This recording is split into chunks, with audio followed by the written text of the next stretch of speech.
All right, we're now on 3G and we're going to do 3H later. Remember, the core exercise of chapter 3 is E and D. Yes, D and E is just learning how to use mapping notation. I would probably useful for you, something that's a bit unfamiliar in terms of notation. And then FGH, which is what we're doing, is just really applications. So applying your knowledge of transformations into functions. So let's have a look at this one. We've got x to the power of n. It's a power function or polynomial. You can either have even powers or odd powers. And all the random dots I've shown you there is the changes that I made to the powers. So you can see that this is x to the power of 2 in black. Then the purple line is x to the power of 4. Then there's x to the power of 6. And this is x to the power of 8. We've kind of explored this in exercise 1G already. And hopefully you noticed that from -1 to 1, the larger the power, the flatter the diagram looks. So it looks more and more like a rectangular beaker than the parabolic shape that you're familiar with.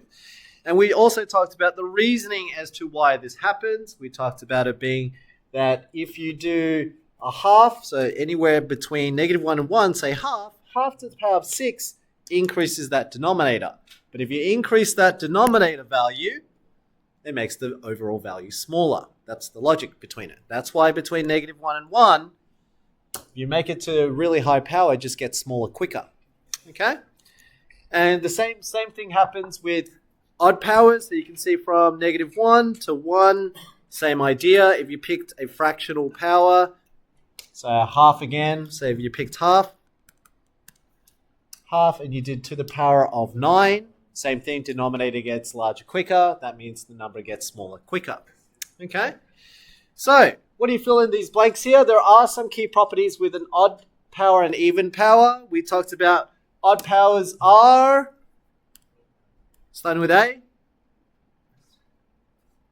This one starts with S. So even powers, we know that one of the properties is they are symmetrical versus asymmetrical. Why is that important? It means that the values are the same. So you can see here -1, -1. The y values are actually the same in value. They're just different in direction. And that means that even if I made it a very ugly graph, but you know it's asymmetrical on one side, you can predict the value for the right-hand side if they told you it's a odd function. Okay, or you can say it's an asymmetrical powered function. Yeah? So that gives us a few pointers there, and therefore when you're sketching the graph, say this general equation that I've given you here, a bracket x minus h close brackets, and n could be an odd power plus k versus something that's very much the same, except the only difference between them is one's going to be even, one's going to have an odd power. How do we sketch them? Well, same idea. You're going to use your transformation understanding and look at stationary point, okay, or the turning point. And so we can hear stationary point will occur from our understanding of our previous exercises. Moves to the right by h units, up units by k, so your turning point would be at hk. Out of curiosity, if you guys remembered, if I gave you a function like this,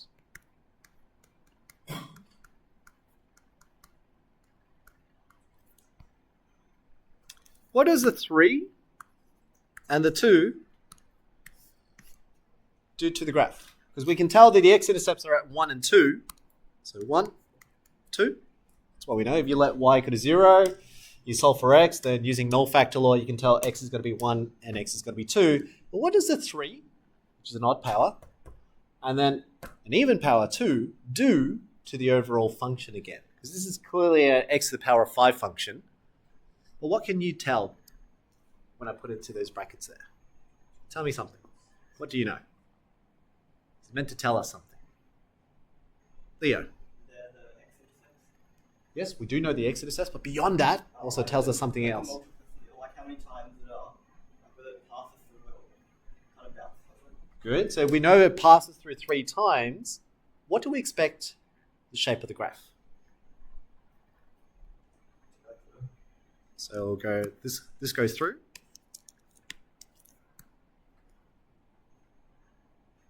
You could also go through it many other ways, but the 3 is also very special. See, what's different if I put in x minus 3 here? See, that means there's an x-intercept at 3, but does it also just go through? See, does the overall shape, if it's a quintic, okay, to the power of 5, we already know if it's odd power, it's meant to be asymmetrical, so it can't go like this. True, it can't be a U shape. For it to be asymmetrical, we expect it to be something like maybe it goes up, comes back down, comes back up, potentially. But then the problem is this would mean that it has 3 x-intercepts, right? But I only got 2. So how? What would it look? Would it actually look like that? Is that what we expect? Or could it look like this? So number 1, number 2. Hands up if you think the graph is going to be number 1. Hands up if you think the answer will be the graph of number 2. Hands up if you have a different picture in your head. Hands up if you have no idea. Okay, cool. So I'm going to take that silence as we have no idea. Oh, Chris, you have an idea? Bounce off the 2 and comes back up. So we're saying could hit and comes back up. Oh, goes through 1, comes back down, and comes back up. Like that? So far, so good? This kind of looks like a cubic graph, which might be more similar to a x to the power of 5. Not too far off. Almost there. Almost there. You are correct. There is a bounce. Now, why did you say bounce? Because there's no more x-intercepts. But one of the key things is what Leo was saying. It's how many times you have the repeated factor. And one of the special things that you learnt in year 11 is that if I just isolated this function and I asked you, what does that graph look like? What would you tell me? What does x minus 1 to the power of 3 look like? Sarush?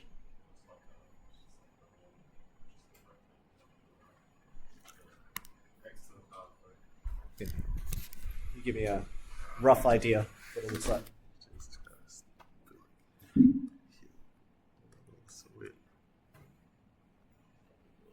Ah, beautiful. You chopped it a bit, but that's okay. We all understand what he's trying to draw. This is a typical cubic N shape, but it has an inflection point. Touches at 1. That's not wrong. That cube that you learnt back in year 11, that we know this shape, when you have an x minus 1, a repeated factor, but cubed, so it crosses through here technically 3 times, it ends up looking like an asymmetric shape, which is the cubic power, right? So here, when you have an x minus 1 to the power 3, technically, yes, it does go through, but it doesn't go through like your linear version. This technically should imply that there should be a look that has an inflection point there. Then you said it's meant to bounce off at 2. Yes, because if you isolated this and I asked you, what does x minus 2 squared look like? You would tell me at 2, it is a quadratic graph that looks like that. So if you merge those two understandings together, yes, there's only 2 x-intercepts. Here's a cubic inflection. And well, I'm chopping this part here. But that, if you look at the shape now, can you see that asymmetrical property? One goes up infinitely as you go to the right, and one goes down infinitely as you go left, which is the property of an odd graph, odd power graph. See what I'm saying? So you can play around with Desmos on that one. You can make it up as well. You can do x minus 1 to the power of 4, x minus 2 to the power of 3 times x, minus 3 to the power of 2. That is a, 4 plus 3 is 7, 7 plus 2 is 9. You can predict what that graph looks like because you know the properties of a squared and a cube. That's why you take the essence of 3G. Okay, so at the end of the day, 3G still follows the same properties you learned previously. We're just going to, the nice thing is they're not putting double brackets. They're only going to put 1 bracket. And that's all you have to understand. So anything to an odd power is like your cubic. It's going to have an inflection point of some form. And it'll be asymmetrical. And anything that's even, like this one, x to the power 4, will look like a squared graph or a parabolic graph, but just shifts the turning point. Okay? All right, team. So yes, this is what the graph would look like. We know that it's a positive x to the power of 5 graph. That's why as you move to the right, it should keep going up. There's your turning point, and there's your inflection point. Okay, so inflection point at 1 and a turning point at x equals 2. But obviously, the questions that you're going to get in your textbook is nothing like that. I'm trying to get you to analyze the function. So here we go. Let's have a look at question 11. 3g. Here's your function. And same idea. This is now to the power of 5, but it follows the odd power we know should be similar to a cubic graph. Let's read the transformations. This is assuming that you've learned D&E really well. If you haven't, it's okay. The idea is trying to learn by inspection. Transformations by inspection. What does the minus 2 do to the graph? Can I please have Anne? What does the minus 2 do to the graph? Good, very good. So down by 2. So vertical translation. Down by 2, very good. What does the x minus 1 tell us? Let's go with Samar. What does x minus 1 tell us? Beautiful. You even said it the proper way too. So yes, it does move in the positive direction by 1 unit, or right by 1. And then lastly, the harder one, 2. Jason, what's a 2? What's the transformation if you were to describe it? What's a 2 do?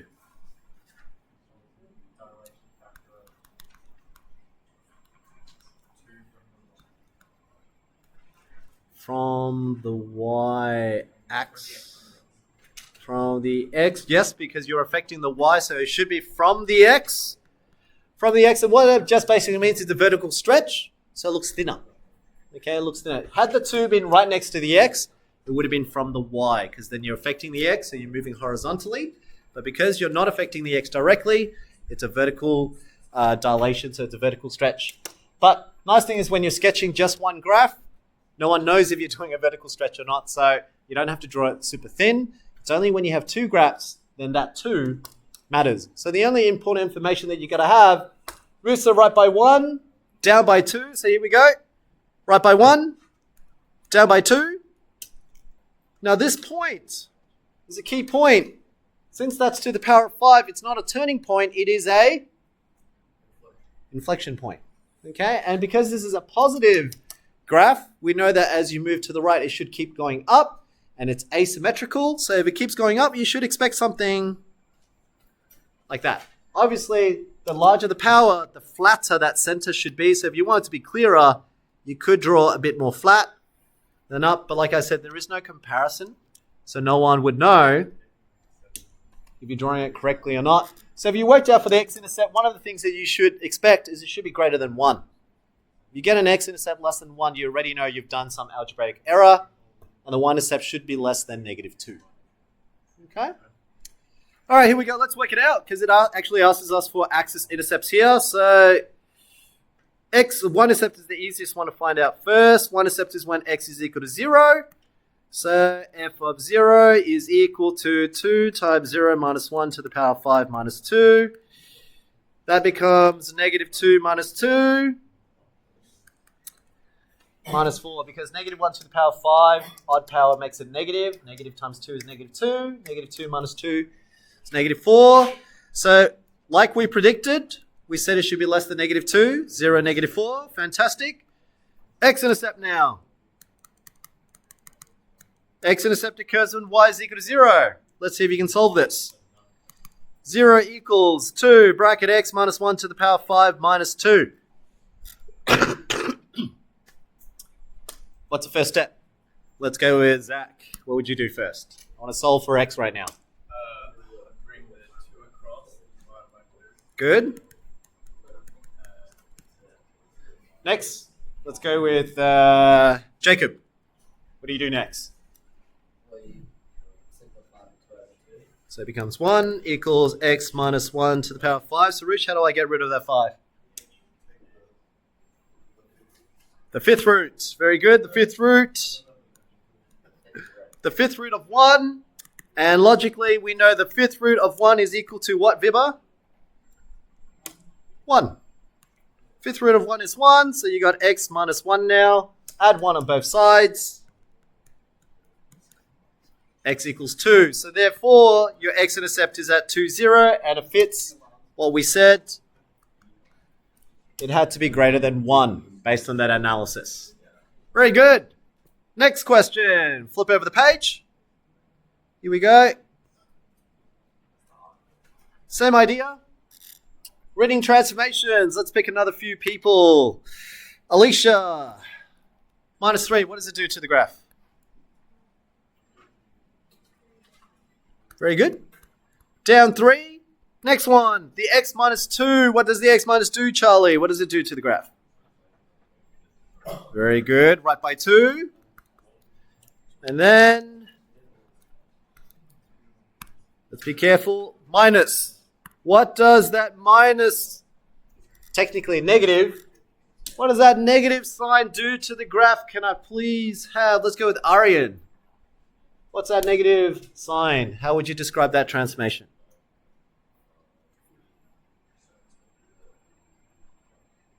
It is a reflection. Now the key part is it in the x-axis or is it the y-axis? Very good. It's in the x because that affects the y values, not affecting the x. So it's not moving the x left and right. It's moving the y's up and down. So we say it's a reflection in the x-axis. X-axis, great. So we got a visual idea. And then don't forget the 3, Krish. What's a 3 do? Good. Dilation of factor 3 from, and because this is not affecting x directly, it's affecting your y. If it's affecting your y, move your hands up and down. That implies it's a vertical stretch. So that's moving away from the x-axis. That's how you know dilation factor 3 from the x. So if you put it all together now, it's to the power 4, should be symmetrical. We know that moves to the right by 2, down by 3. So here we go, right by 2, down by 3. That point is not an inflection point, but it is now a turning point because that's to the power of 4. So we expect it to have some sort of a symmetrical shape. If you want to be clearer, you can draw the base a bit flatter. So as you get there, it's a bit flatter and then comes back out. Obviously, the larger the power, you can make it even more square on the bottom, but no one knows. And then we can already say y-intercept has to be greater than -3 and the x-intercept should be 1 on the left of 2, 1 on the left on the right of 2. What we might not know though is that whether that left x-intercept is actually still positive or whether it's negative. That's what I don't know. Okay, so for all I know, the graph could still look something like this. Yeah. Oh yes, I forgot about the reflection. Thank you. Yes, I was testing you all. Good work. Only 2 students picked it up. That's true. So that means if there's a reflection in the x-axis, means there is no x-intercept or y-intercept. And we would have found as you solve for x-intercept or y-intercept. So in this case, the y-intercept would have been a big hint. Had I said it was greater than -3, we should expect it to be less than -3. So let's check it out. There we go, y-intercept. Let x equal to 0. So you should have f of 0 is equal to -3 times 0 minus 2 to the power of 4 minus 3. What's that? -2 to the power of 4 is 16, but positive 16. So positive 16 times -3 is -48. There we go. So yes, it's a very thin graph actually. It probably will sit much, much further down there. So we expect the y-intercept to be a 0, -51, and there shouldn't be any x-intercepts. And one way to know, moving the 3 across, divide both sides by -3, you can see it's -1, but you can't do the 4th root of -1 because you're trying to get rid of the power of 4. 4th root of -1 is undefined, just like square rooting a negative value. So yes, this must be the graph. So far, so good. Okay, so that's G.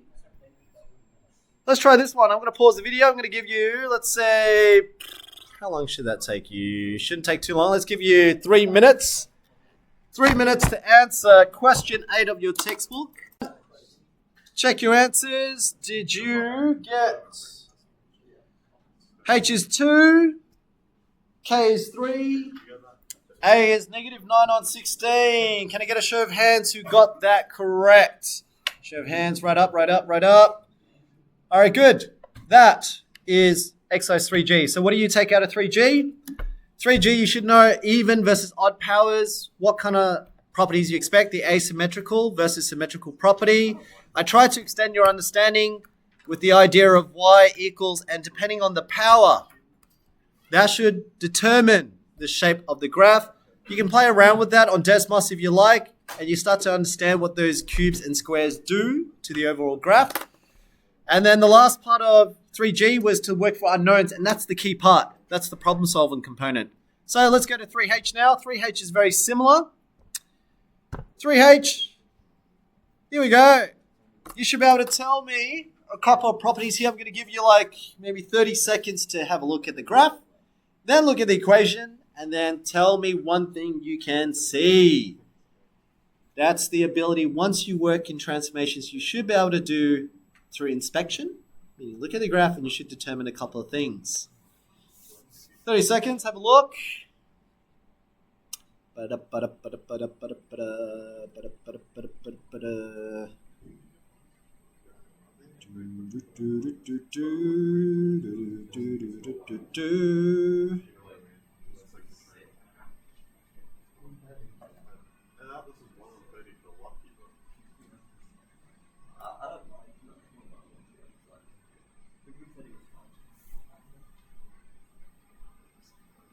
Alright, 30 seconds. Name me one thing that you can see. Can I please have Una with this graph? We're trying to look for A, B, and C. So the value of A, B, and C. What can you see from the graph? What can we definitely determine? Very good, because it shifts the graph up by 4. So you can see the horizontal asymptote is currently at y equals 4. So it means you have to go up by 4. So that means C, which normally determines whether it goes up or down, hopefully up until this point you would learn, that has to be a plus 4. Very good. What's another property that you can see? Yes, Emma? The y-intercept is 1. That is true, but how do we use that? What do we do?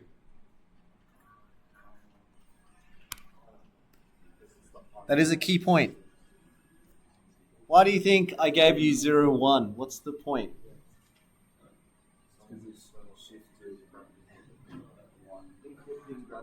Oh, at least you picked up on that. So, this x equals 1 is your vertical asymptote. Your vertical asymptote clearly has shifted from the 0 line. Remember, the normal hyperbola graph has a vertical asymptote at x equals 0. So now it's moved to x equals 1 to your right. It moves to the right by 1. And it used to have a y equals 0 horizontal asymptote, but it's gone up by 4. That's how we know, right? So C has to be plus 4 because it goes up by 4. But how do you make sure the graph moves to the right by 1? That's affected down here. So in that denominator, what value should B be in order for you to if you want this graph to move to the right by 1, what should B be? So this one was up 4, so that's why you knew C has to be positive 4. Well, then if I want to the right by 1, B must then equal to what? Can I please have, let's go with Luke. If I want this graph to move to the right by 1, B must be 1 as well. Has to be positive, oh sorry, is it right by 1 or left by 1? Whoops. Right by 1 means there has to be a minus 1, sorry. So minus 1 will then shift it to the right by 1. And then lastly, how do we find out A? And that's where Samar picked up. I gave you guys a coordinates, 0, 1. So far, what's your equation? You've got, I'll do it in green. You've got so far y is equal to A over x minus 1. So the minus 1 moves it to the right. Plus 4 moves the asymptote up to plus 4. The only thing I don't know is the A value. That's why you can sub in an x and a y coordinate. So x equals 0, y equals 1. And you will now get 1 is equal to A divided by 0 minus 1 plus 4. And suddenly you've got an equation to solve for A. So here we go. A 1 equals to a divided by -1, so negative a plus 4, and therefore a is equal to 4 minus 1, which is 3.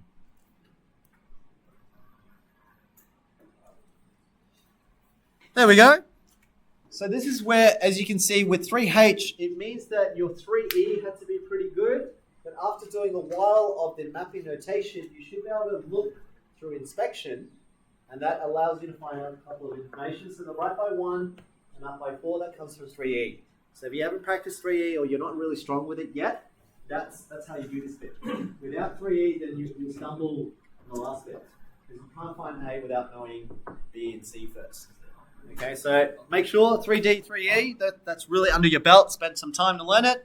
FGH should then follow after you learn D and E really well. Yeah?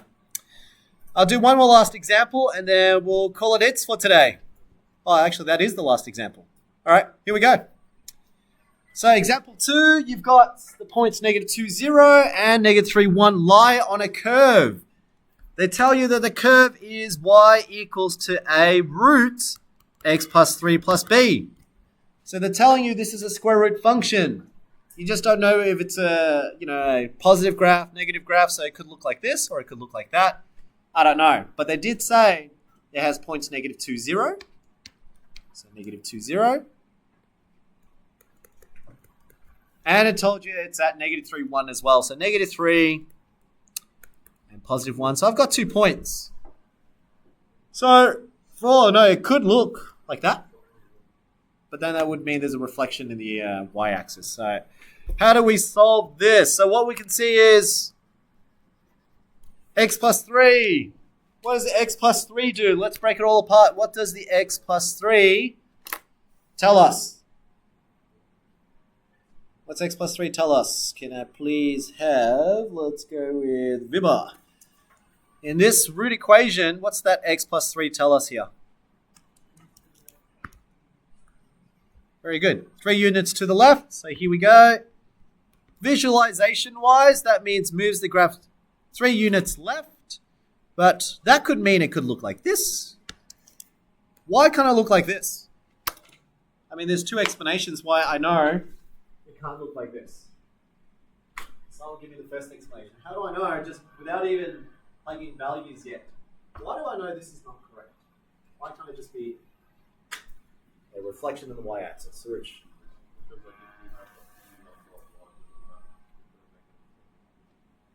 Very good. That -2, 0 is already a problem. If this is saying the domain can only be from -3 to -infinity. That wouldn't work. So that already implies that maybe even if I shift it up or down, that'd still be a problem. Or even if I flipped it over the x-axis, it'd still be a problem. So I already know it can't be going this direction. If anything, it's probably going to the right direction. So it could be like this, it could be like that. Who knows, right? Now, how do we solve it though? So I extrapolated, that just means to the left by 3. I put in the 2 coordinates. But how do I solve for A and B? What's the step that you're going to take now? We've deduced that it could be the top half or the bottom half. What's the next thing you're going to do? How are you going to solve this? Leo, what would you do?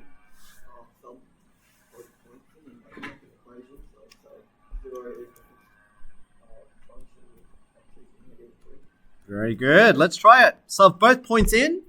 So we got an x and a y coordinate for both of them. So it gives us some information. Let's sub it in.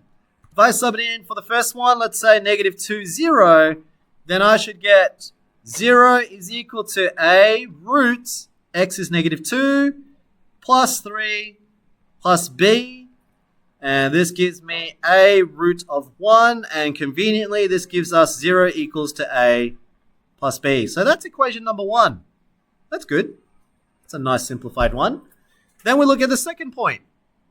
I gave you guys -3, 1. So using the same idea, that would be 1 is equal to a root -3 plus 3 plus b. And conveniently, this gives us a times 0 plus b equals 1. So therefore, b must be 1. So nice and easy, this question. It tells us that b is equal to 1. Usually if it doesn't tell you, you'll have to do simultaneous equations. But in this case, they already told you one of the values, so b equals 1. If b equals 1, then what must a be?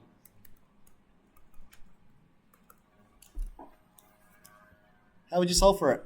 If B is 1, what must A be? So now you're smiling.